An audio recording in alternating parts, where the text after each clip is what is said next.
โดยสวัสดีสมาชิกทุกท่านนะวันนี้ PCP อาสาสิบารับเกี่ยวกับที่ว่าเม็ดพินของลูกสลัดหรือว่าลูกหัวระเบิดหรือว่าลูกหัวเจาะเนาะตัวนี้เนาะที่ว่าข้าพเจ้าที่ว่าเอาไปตันที่ว่าลูกค้าสั่งน้องสลัดเม็ดพินนี้เนาะลูกค้าท่านใดที่ว่าต้องการเบอร์ใดสามารถอีบอกหันเบอร์โทรตันหน้าจอนี้ได้เนาะ91826709เนาะซื้อ PCP อาสานี่จะเป็นที่ว่าช่อง YouTube เนาะตามที่ข้าพเจ้าเขียนนี่เนาะถ้าว่าผู้ใดอยากรู้รายละเอียดชัดเจนที่ว่าเกี่ยวกับที่ว่าเคลื่อนเดือดป่าแล้วว่าเคลื่อนอารมณ์สามารถที่ว่าอีบอกหันข้าพเจ้าได้เนาะประมาณนี้เลยเนาะอันนี้จะเป็นข้าพเจ้ามารีวิวนี่จะเป็นลูกเบอร์หนึ่งเนาะขนาดที่ว่า4.50เนาะตัวนี้เนาะสำหรับเบอร์หนึ่งนี่มันจะมีหลายขนาดเขาจะเฮออกมาเนาะมันจะมีที่ว่า 4.518 4.50 4.52 หรือว่า 4.54 เนาะประมาณนี้เลยเนาะตามมาตรฐานของระบบสากลนี้สำหรับลูกหัวเจาะของเบอร์หนึ่งนี่มันจะมี 4.518 เนาะประมาณนี้เลยเนาะก็ได้ต้องการที่ว่าเบสได้สามารถอีกบ่ห่างข้าพเจ้าได้เนาะเพราะว่าข้าพเจ้าที่ว่าเอาเบสตันที่ว่าลูกค้าสั่ง100%เนาะสำหรับลูกหัวเจาะหรือว่าลูกหัวระเบิดนี่ราคามันจะสูงกว่าลูกหัวโดกับมอเตอร์เนาะประกาศเสียฝาเนาะเสียฝากับลูกหัวเจาะหรือว่าลูกหัวระเบิดนี่มาจะคุณภาพคล้ายคลึงกันเนาะแต่ว่าเสียฟ้านี่มันจะเวลาที่ว่ายิงนี่มันจะทะลุใหญ่กว่าลูกหัวระเบิดหรือว่าหัวเจาะเนาะกระดูกใหญ่กว่าสามารถเตะได้เนาะแต่ว่าเลือกขวัญทะลุนี่มันจะหัวระเบิดนี่มันจะเห็นกว่าตัวเสียฟ้านี่มันจะทะลุใหญ่เนาะมันจะเตะง่ายเนาะทะลุซ่าเนาะแต่ว่ามันจะใหญ่เนาะประมาณนี้เลยเนาะสำหรับโซนลูกนี้ที่ว่าไซส์โหลงที่ว่าค่อนข้างไหลเนาะสำหรับที่ว่าผู้ใดที่ว่ามีลูกหัวเจาะหรือว่าหัวระเบิดเนาะให้บอสำหรับโลนี้บอต่างกว่า 1,400 เนาะ 1,300 หาร 1,500 เนาะที่ว่าตามมาตรฐานที่ข้าพเจ้าเคยตามมานี่เนาะอันจะเป็นที่ว่าลูกของเบอร์2เนาะตัวนี้เนาะประมาณนี้แหละเนาะลูกหัวระเบิดเนาะถ้าว่าผู้ใดอยากได้เอาก้นซ้างก้นเหยาสามารถป้าได้ตามที่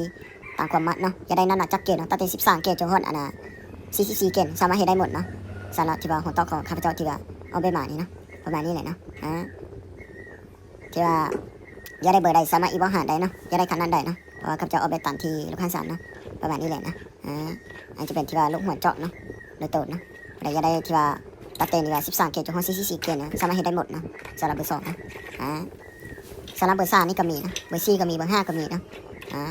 สำหรับเบอร์1นี่ตามมาตรฐาน 4.58 เนาะสำหรับเบอร์2นี่มันจะมีที่ว่า5.518 เนาะมาตรฐานของเบอร์2นี่สำหรับเบอร์3นี่6.35 เนาะสำหรับเบอร์4นี่6.72 เนาะสำหรับเบอร์5นี่90,000 เนาะประมาณนี้เลยเนาะเห็นป่ะลูกที่ข้าพเจ้าที่ว่าเกมจิตต่อนี่ที่ว่าซึ่งนี่มันจะตับเด็ดออโต้เลยเนาะลูกนี้เนาะเห็นป่ะเวลายุ่งแล้วก็ออกมาเลยมันจะง่ายเนาะลูกค้าหลายคนมาถามว่าโซมูลนี่มันต่อได้จักกิโลเนาะถ้าผู้ใดไวหรือว่าซ่ามันคือกับผู้ไวผู้ซ่าเนาะโซมูลนึงมาจะต่อได้ถึง4 ถึง 6 กิโลเนาะตัวนี้เนาะซื้อ4 ถึง 6 กิโลกรัมเนาะสามารถต่อได้เนาะประมาณนี้เลยเนาะถ้าว่าผู้ใดสั้นนำก็ไวได้เนาะตัวนี้เนาะมันจะง่ายเนาะประมาณนี้เลยเนาะสำหรับเมพีนี่ที่ข้าพเจ้าที่ว่าเห็นด้วยที่ว่าความเข้มข้นเล็กนี่มันจะเป็นที่ว่าเอเทเลสเอสเนาะตัวนี้เนาะเอเทเลสเอสเนาะมันจะแข็งแน่นอนเนาะมันเป็นสเตเลสโดยตรงเนาะตัวนี้เนาะมันบ่ได้เป็นเหล็กก้านธรรมดาเนาะของที่ข้าพเจ้ามารีวิวนี่เนาะประมาณนี้เลยเนาะถ้าลูกค้าท่านใดที่ว่าเวลาซื้อไปแล้วมีบางหันที่ว่าเกี่ยวกับลูกโรงงานบ่ลูกบ่เชียนบ่สามารถที่จะตีกลับได้เนาะเครื่องนี้เนาะประมาณนี้เลยเนาะโดยที่บ่ได้เสียค่าใดๆทั้งสิ้นเนาะมีแต่ให้เสียนที่ว่าเสียค่าฟ้าเอ็นเนาะไก่นั้นนี่ที่ว่าบ่ได้เสียบเนาะประมาณนี้เนาะที่ข้าพเจ้ามารีวิวนี่เนาะลูกในงานแน่นอนเนาะสำหรับที่ว่าไม่พีที่ข้าพเจ้าออกแบบเนาะ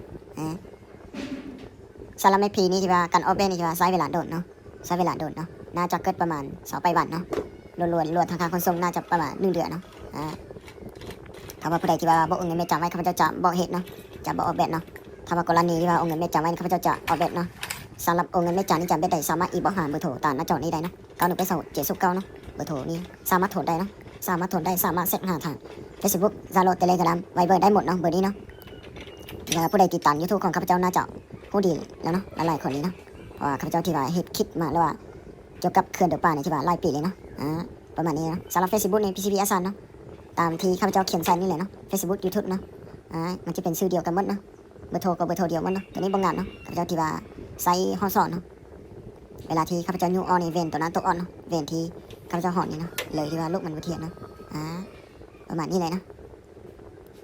มาทานดีแน่นอนเนาะสำหรับลูกที่ว่าข้าพเจ้าเอาเบ็ดให้ลูกค้านี่เนาะประมาณนี้เลยนะสำหรับลูกค้าท่านใดที่ว่าอยากได้คันนั้นใดสามารถอีบอกหาตานโดยตรงได้เนาะประมาณนี้เลยนะที่ว่าข้าพเจ้ามารีวิวที่ว่าค่อนข้างที่ว่าโดนแล้วนะตัวนี้เนาะ